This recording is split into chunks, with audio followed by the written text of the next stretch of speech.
Mga ka-idol, may panibago na naman ako ituturo sa inyo kung paano gamitin yung CapCut, kung paano ako magtatanggal ng background sa picture ko na magpipicture lang ako. Tapos eto, kukuha muna ako ng sample na picture na yan, sample lang yan.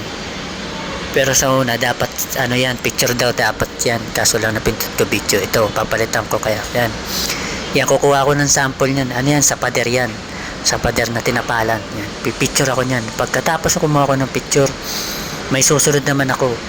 Yun, yung kasunod niyan ay ito.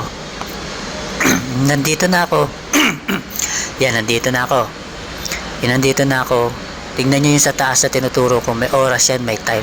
Kasi ilalapag nyo yung cellphone nyo. Pag nilapag nyo na yung cellphone nyo, yan, magpo-post kayo. Yan, may oras yan. Tapos na.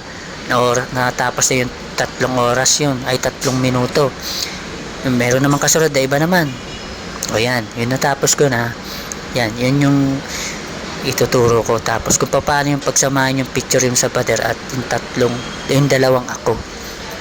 Yan, nandito na tayo ngayon sa akin cellphone, sa may CapCut. Yan, nakikita niyo yung CapCut ko. Yan, makikita niyo yan. Habang nakikita niyo yung CapCut na yan, yan, pupunta kayo dyan sa new video. Nakita nyo sa new video, pindutin na yan. Tapos pupunta kayo dun sa photo. Yan, pinuntin ko sa photo. Sa pangatlo, yung unang pinicturean ko, yan ang uunahin natin bago tayo maglagay ng naka post na dalawang magkambal. Yan, yung matapos yan, ginalaw-galaw ko muna siya. Yan, habang inaayos ko pa siya.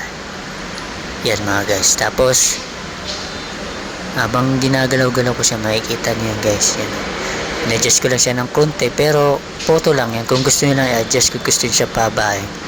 Nang pagkatapos nun ay aanapin ko na yung, ayan na yung hahanapin ko. Yan, nakita niyo na overlay, nalagpasan ko na yan. Ayan yung overlay, pipindutin ko yung overlay na yan.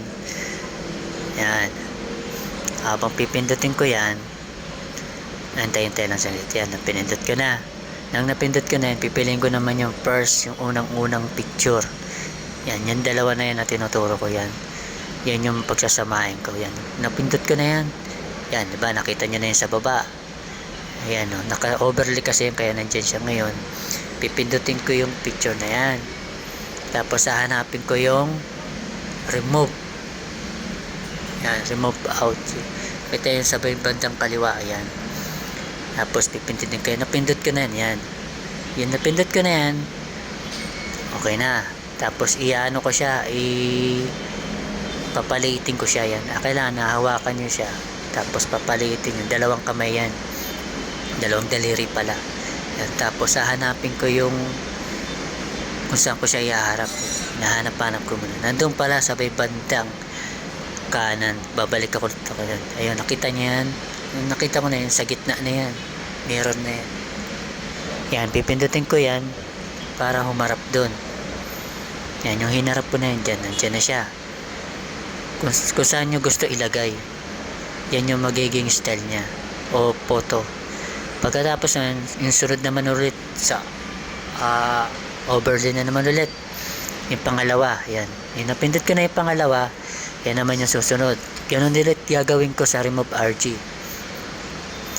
Yan, yung napindot ko na yan, hanapin ko naman yung remove RG. Yan, nag-load play yung pindot ko, kaya yung isa dyan di-delete ko. Yan yung hinarap ko. Tapos yung isa i-delete ko muna. Pag nagkamali kayo, pindutin yung isa, diba, naging 3 yan. Pipindutin nyo yung isa, tapos hahanapin nyo yung delete kasi sumobra yan. Yung sumobra na yan. Tapos pindutin mo yung isa. Pagka pindot mo yung isa, yan, papalitin. Napalit na yung isa, pero isa naman, ito muna.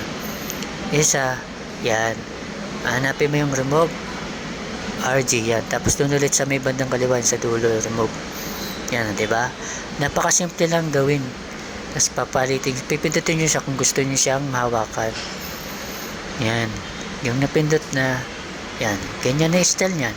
Ganyan lang, simple lang pag-edit. Kaya kahit ulit-ulitin nyo to, madali lang tong mapag-aralan. Yan na siya. Yan na yung style niya, kaya i-follow, like, share, subscribe. Salamat.